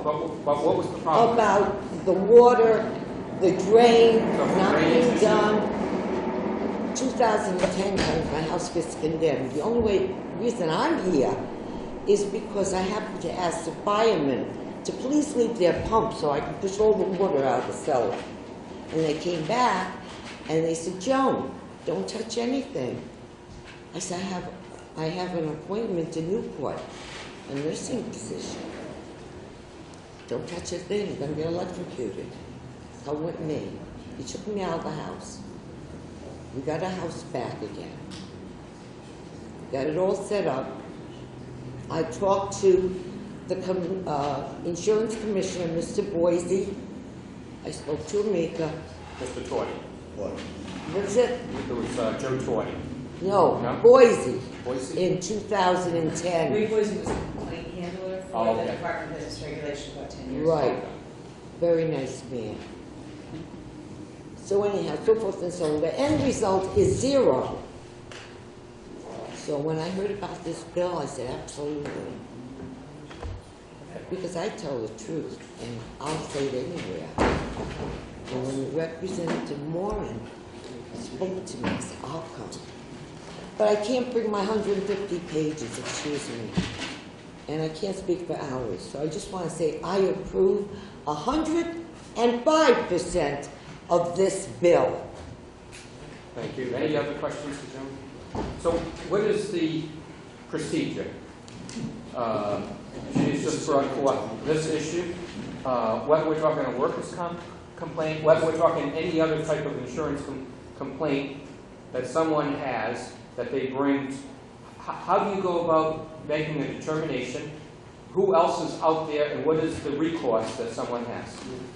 One of the things that's important to note about the claims adjusters for trust, they are all licensed claim adjusters. We do everything according to all of the requirements that any other company would have. And in fact, we follow all the regulations for the most part that DBR issues to all the other insurers with respect to how they handle claims. This particular claim in question is obviously a very complex claim. There are claims that Mr. Palian has made against the town of Narragansett. There have been no formal claims per se, in the sense that what she's provided to them are kind of reams of documentation. Any claimant who is aggrieved by a decision of the municipality would sue that municipality, just like you would for, there's myriad suits that happen all the time. The trust at that point would step in pursuant to the liability policy. We would defend the city, or else we would pay the claim, one of the two. But the procedure for administering claims is just like it is for any other circumstance. So in this particular case, if Mrs. Topalian decided to sue the municipality of Narragansett on this issue, then that would begin this process. So up to this point in time, there has been no suit brought against? There's been no suit. There's been investigations by both the town and the trust. And is there a statute of limitations on when and if a claim can be brought against? Whether it's what you would call a continuing trespass, and there's a number of different causes of action you could probably come up with. There's not one particular claim, so I can't answer that question. Thank you. All right. Next, let's hear from Patrick Crowley. Thank you, Mr. Chairman, members of the committee. You're joining the Oak Ridge Boys? What's going on? I figured when I stopped coming up here as often, I didn't have to be as respectful to all of you, but I guess that didn't work out. On behalf of the members of NEA Rhode Island, we're in strong support of this bill. Most of the conversation tonight has been focused on the workers' compensation side of the business. Our members' primary concern is the health insurance, health care side of this business.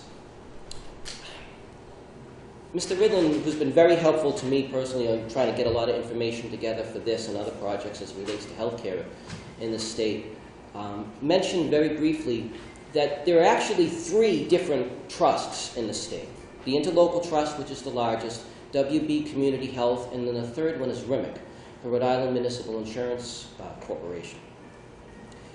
All of our members have their insurance through their employer, state or municipality, but there is no uniformity between where those employers get their insurance product. Some of them buy their insurance products through one location. Some of them split it up. And they all account for it differently. And not only is it very difficult to find out from one community to the other what is being spent on health care, it's difficult from one community to the other to find a consistent pattern for how those communities are reporting that information.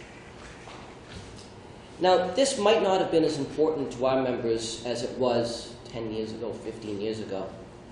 But then we started paying co-pays. And then we were co-purchasers of these products. But we are shut out of all of the decision-making. We're shut out of the information. Now, I take Mr. Ridlin at his word, and like I said, he's been very forthcoming, and so have some of the other trusts. But when it comes to government information, we shouldn't have to take their word for it. We shouldn't have to just basically hear the answer, trust us. Because trusting us is what gets governments into trouble. And I'll give you a very simple example about why we think this calls out for regulatory reform. The town of Cumberland purchases their health insurance through RMIC, the third and smaller trust. Within the different purchases, there are different agreements for how that arrangement happens from community to community. But one of the things we've discovered over the last few months was what happens when there's a surplus? What happens when the trust says, we think the health care is going to cost $6 million this year, and the bill is actually $5 million. It's great, right? We save money. Well, in Cumberland in particular, and we believe what's happening in other communities, that extra money isn't necessarily going just into the trust, which then gets distributed back to its member communities, but going into operating budgets. That would be fine too, except that what about our cut? People in the teachers in Cumberland are paying 22% of the cost of health insurance. In several years, they've shown $1 million variances. When asked what happens to that variance, a positive variance to save money, the answer from the town of Cumberland, well, the school department of Cumberland, is that it goes into the general fund. So they've taken health insurance co-pays, pre-tax dollars, and used it to pay for the operation of the school. So a 22% co-share isn't 22%, it's 30%, it's 40%. We just don't know. Now, one of the problems that we're encountering as we're figuring this out, it's kind of like my friend and neighbor from Narragansett. Who do we go to? They're unregulated. If they were purely self-insured, we may have relief through the federal government. But the employers, Cumberland, Lincoln, Narragansett, they're reporting to us that they're self-insured, but the trust isn't. And these trusts have different setups. So what happens is, every place that we think that we can go to find relief, sorry guys, wrong church. There's nothing we can do for you. Federal, state, no one has regulatory authority. There may be nothing wrong, but we think there is, and we just don't have any way to prove it. Now, Representative Moran asked a question about whether or not the trusts are covered by the Open Meetings Act, and they're not anymore, and that's a new thing. That's only since 2013, when the Attorney General's office gave an advisory opinion saying that they're not subject to the Open Meetings Act. And this marketplace has changed dramatically, but in the research that I've done on it, this wasn't an only Rhode Island problem back when these trusts were created. This was a nationwide problem. And it seemed like it was a real problem. I was in elementary school, but based upon what the relationship... So I'll take your word for it, Mr. Chairman. But today, when our members across the state are paying some significant amounts of money for health insurance, and we just don't know what happens to it. And with the advent of the Affordable Care Act, and all of the various regulatory changes and initiatives that are available to people under the Act, that's shut out to us. And one clear example, part of the ACA, one of the better things about it was that you had to designate how much money went to health insurance. It could only be 80% or 85% had to go to health insurance, depending on your status. And the rest could only go to administrative costs. Well, depending on how you count it, a municipality could be paying a lot more in excess of 20 or 25%. There's nothing we can do about it because they're self-insured. If they were fully insured, we could do something about it. Well, the trusts seem fully insured, but we can't do anything about them because they're unregulated. So I'll stop there and see if there's any questions I can Vice ask. Chair O'Brien. Pat, so in other words, they could be saving $2 million. So in other words, instead of paying 22%, you're now paying 32% at the actual cost. And you have no way to get that money back, that 10%. So Yeah. the teachers could actually be spending 10% or maybe even 20% more than that 22% that's in the contract. Is that correct? That's one possibility. The other possibility is it's not just the teachers or the members, it's the taxpayers as well. Yeah. Because in the Cumberland example, for example, there was a price that was given by Blue Cross to their trust. And then a cost passed on to the members. This is the cost of health care for this year. It was a $9,000 variance. $9,000 that the school committee could account for maybe $2,000 of it. No one seems to know where the other $5,000 per person per year per policy is going. And I don't think anyone's doing anything nefarious. It's just because no one's watching. Representative Marcello. So when a city and town budgets for healthcare, right, they use an experience rating of the city or town based upon the membership, generally, right? And they budget. They say, we think healthcare is going to cost $1 million this year, right? And they go through the year, and it comes out, it costs us only $600,000. And there's a lot of variables to that. You could have a healthier workforce, you could have had less claims, whatever. Okay? The difference between $1 million and $600,000 is $400,000, right? Your concern, that money would go back into the general fund budget, correct? I mean, that's where it goes. Except what about our part? Well, that's a different issue. That's a budgeting issue, right? That's not an issue of where the money goes. It's an issue of how do you take that savings and spread it out amongst you. But that's a general revenue. If the school budgets $2 million for books, okay, and they decide whatever, they got a good deal in, I don't know, from Texas, and they got all the books they need for $1 million. That $1 million goes back into the general fund. Right. Correct? The differences are these. One is that when they're budgeting for that $1 million, it's based upon a number that has no seemingly structural basis. How do we get to that number? Because I think your assumption was my assumption before I started to look at this. You look at the claims, you look at the experience. A plus B equals C. C is the rate that we're going to budget for. But it doesn't appear to be the case because every community is accounting for it differently. And they're not necessarily accounting for all of the costs the same way. And I'll give you just this quick way to demonstrate that. Every community and school department is responsible for reporting their health insurance costs to UCOA, the Uniform Charter of Accounts. There's 5 different ways that they do it.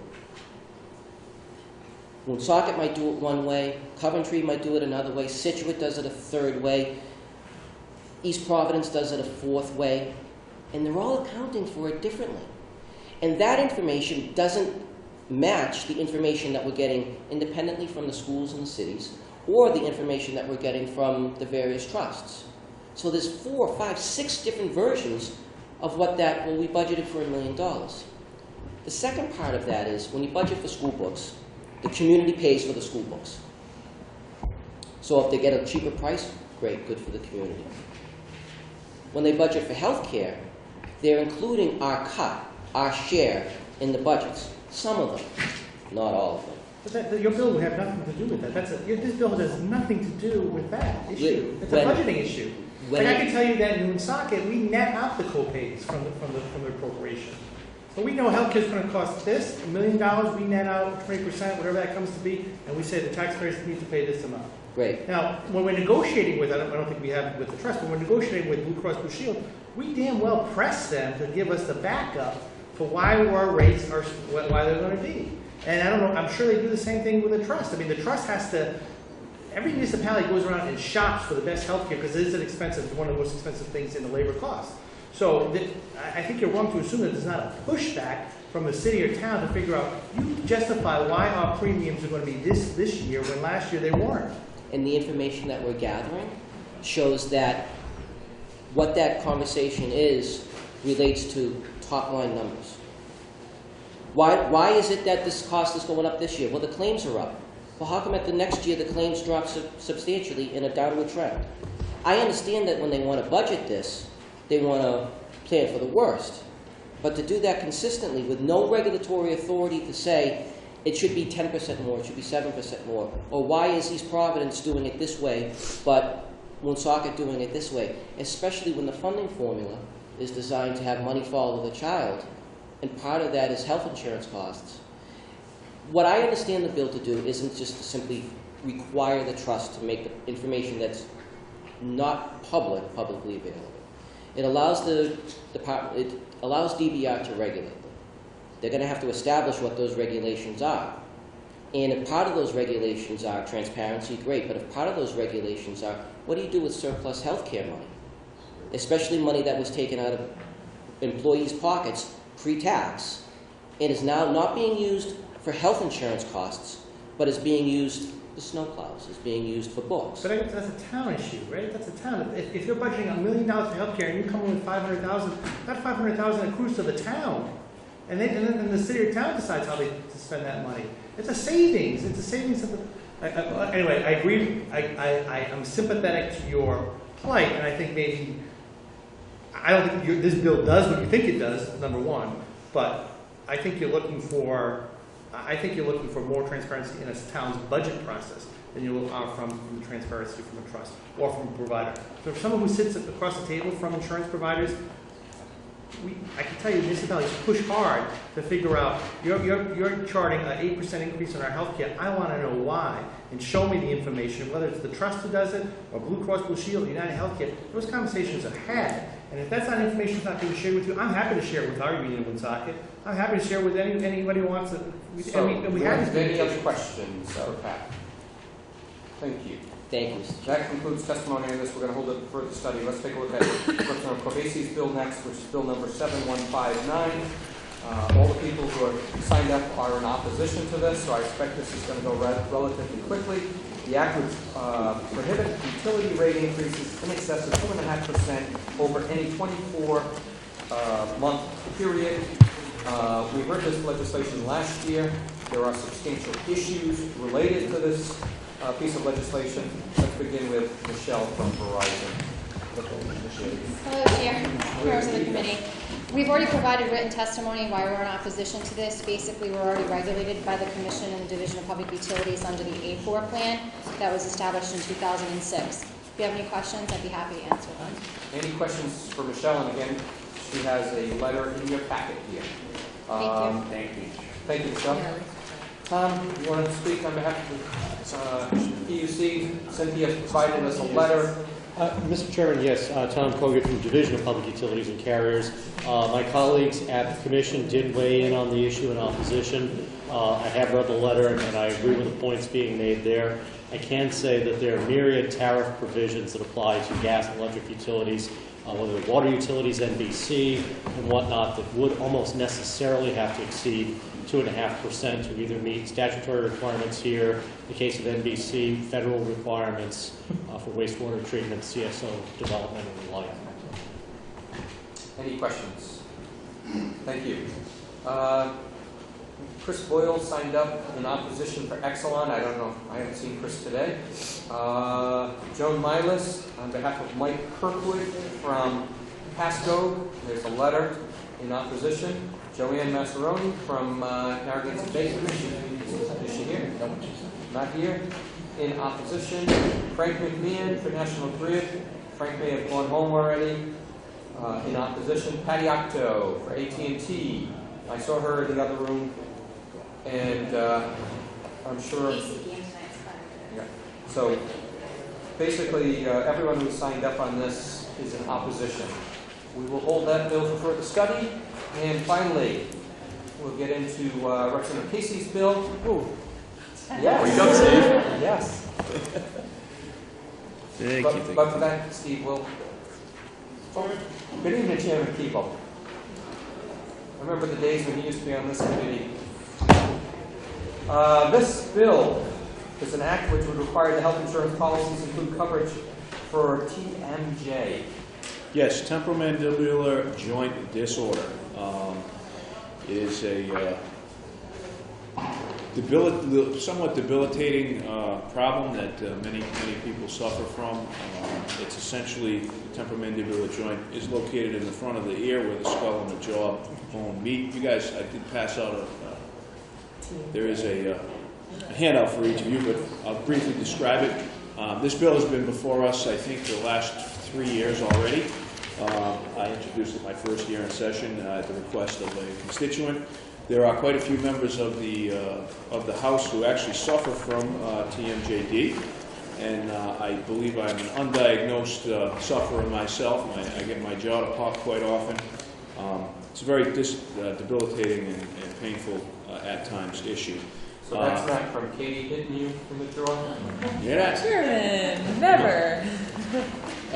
Essentially, what the bill would do is it would require insurance policies here within Rhode Island to cover treatment for temporomandibular joint disorder. There are currently 20 states, maybe more, that I have some older information, 20 states that deal with this issue in some, in whole or in part. And I know there's quite a bit of opposition, and there's actually a technicality with the Obamacare issue.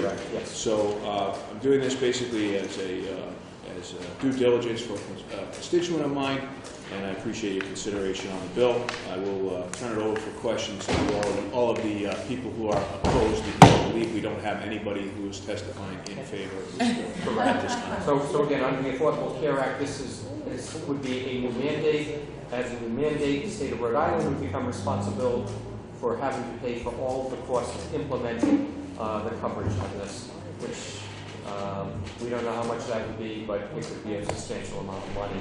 Right, there's no figure on how many people actually suffer right now, and there's no way to calculate costs for that. Exactly. Terry Martesian for AHIP, and I'm sure Terry will keep it brief because he's one of all the people who signed up in opposition to this. So very briefly, Mr. Martesian. Mr. Chairman, AHIP, America's Health Insurance Plan, opposes this. One of the reasons is the very statement you just made, that it's just going to be another mandate. It's not part of the essential package, not part of the benefits that the state of Rhode Island selected when it was first, the ACA was first implemented. And as they know, that cost for any new mandate is going to be borne by the state taxpayers. And we don't even know what this would cost. So for these reasons, that reason, and I left the letter, we are strongly opposed to this time. All right, so everyone read Terry's letter. Very good. Thank you. Tara from OHIP. And there's also a letter. Chairman and members of the committee, Chairman Kennedy summed it up. It's an additional mandate. The state would be on the hook. Thank you. Thank you. You can read Tara's letter. Dr. Dittner. Mike Ryan, Delta Dental. Mr. Chair, I can take the hint. Ditto. We have the same concerns with the ACA. So thank you. Thank you.